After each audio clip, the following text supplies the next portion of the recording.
Hey everyone, welcome to Journeying with Josiah. Today I'm joining you from New York City in the United States at JFK International Airport. This afternoon I'll be reviewing Air India's Boeing 777-300ER economy class on a long-haul 14-hour flight to Delhi. Let's fly. Check-in today was a little crazy for non-Indians who have to show their documents multiple times just to get in line. However, the lines weren't too long and the airline had every desk staffed and working for all the passengers on this giant aircraft that arrived on time from Delhi earlier today.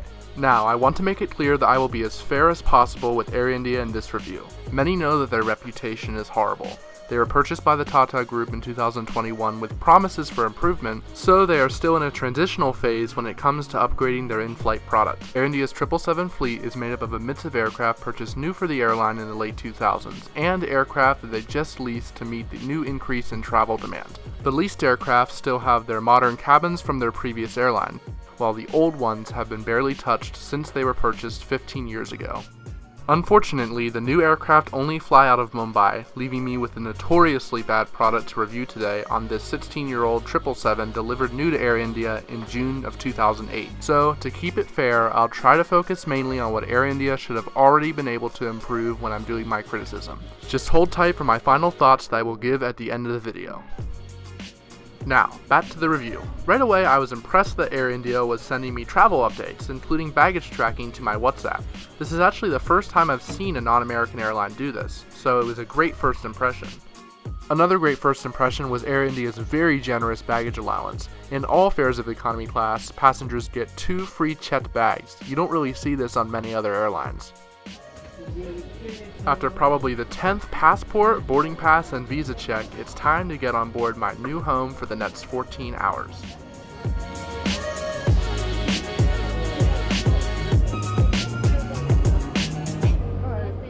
This aircraft has 4 first-class seats in a 1-2-1 configuration, 35 business-class seats in a very outdated 2-3-2 configuration, and 303 economy-class seats in what is actually a very comfortable 3-3-3 layout, considering most airlines use a 3-4-3 layout on this plane. Here we are in economy class, where I'll be spending the rest of my flight.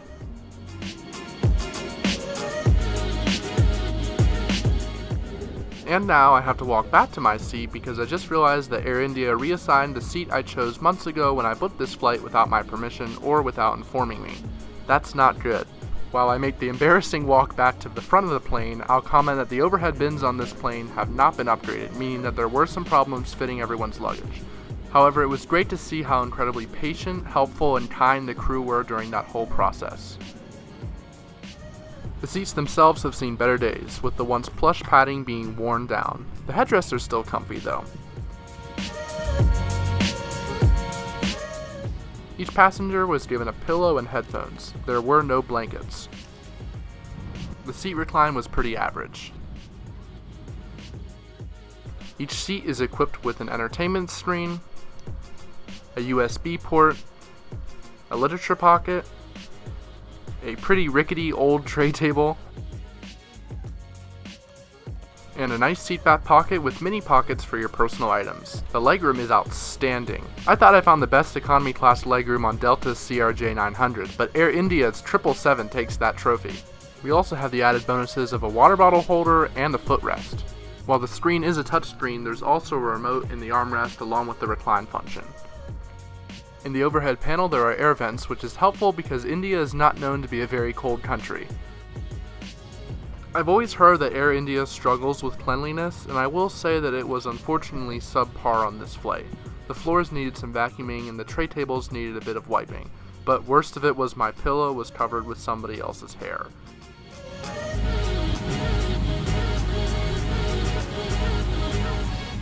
Today's 14-hour flight takes me halfway across the planet over a distance of 11,800 kilometers from the Big Apple to the capital of India.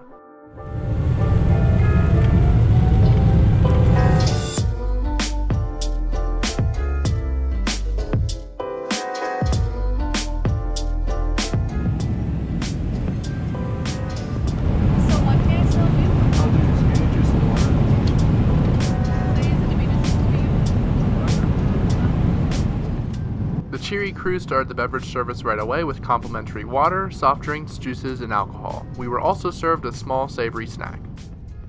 Next came the option between a vegetarian and non-vegetarian meal. My non-veg meal was a black pepper curried chicken that came with rice and vegetables. There was also a piece of bread,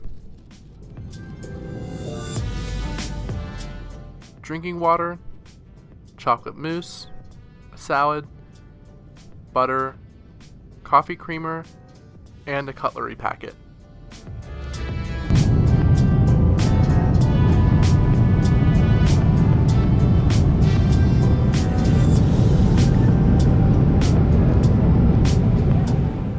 We finished our meal service over the North Atlantic with tea and coffee. Now to the ugly part. 99% of the seatback screens on the plane were not working, even when I tried to use the sticky remote that I found on my armrest to turn it on. I was one of the lucky ones who got a working USB port. I had neighbors whose ports had been completely ripped out of the seat. Considering the somewhat dirty state of the rest of the plane, I was afraid to see how the lavatory looked. However, it was surprisingly spotless. There were no special amenities, but all paper products were kept stocked during the entire flight. Something that made the entertainment issue even worse was the fact that all passengers were required to keep their window shades closed the entire time. This meant that you couldn't even at least pass the time enjoying the view outside.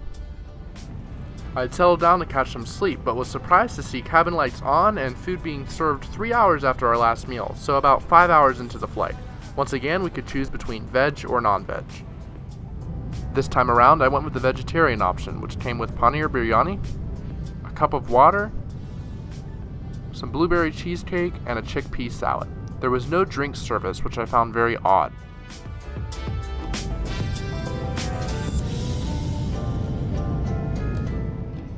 For the next 7 hours, it was in the dark again. I kept track of the time using the stopwatch on my phone. Before landing, this small snack was served to all passengers. The non-veg option was this once again delicious tandoori chicken wrap. Alright, the moment you've all been waiting for. Time to summarize my thoughts on Air India.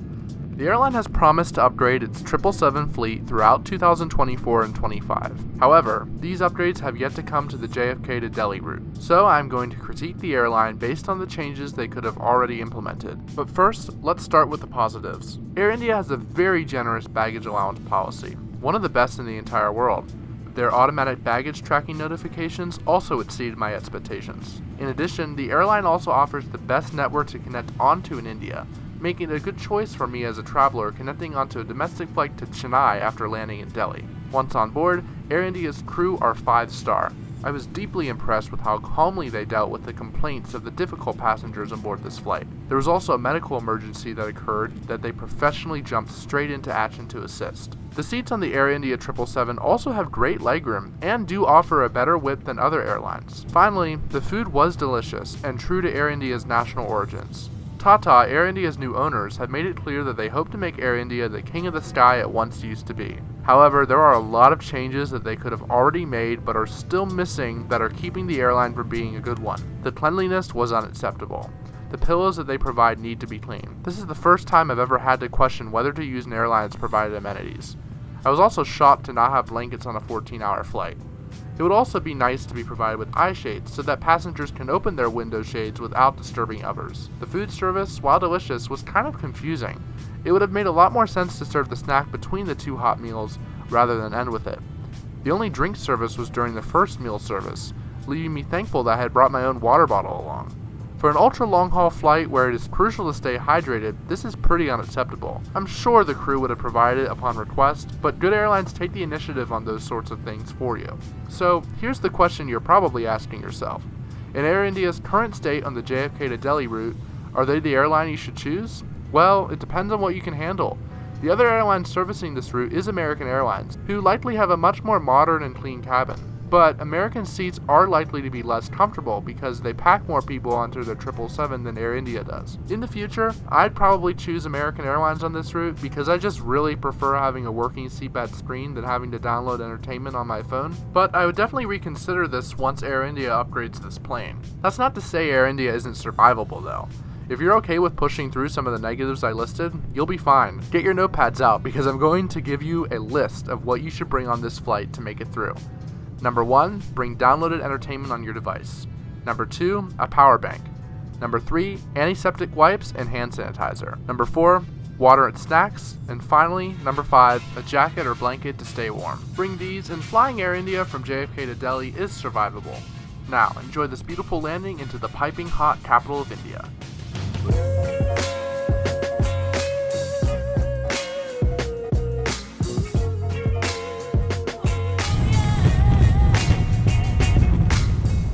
Welcome to India. I hope you found this review insightful and understandable. Should you have any questions, please feel free to leave them in the comments and I'll be happy to get back to you as soon as possible.